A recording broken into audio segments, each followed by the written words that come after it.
training po ng first aid and basic life support, ang layunin po niya is to have at least one person each house na may marunong po mag-first aid at saka po mag-BLS or yung ating tinatawag na CPR or cardiopulmonary resuscitation.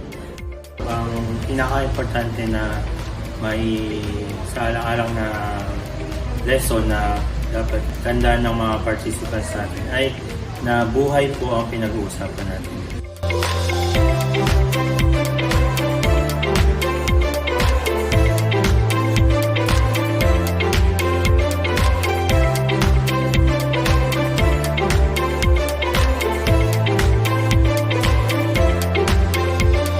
Yung training po na ito, nagkaroon po tayo ng mga parang kumbaga sa first aid po na ito, nagkakaroon po tayo ng mga pwedeng i-apply kung saan po tayo nagtatrabaho.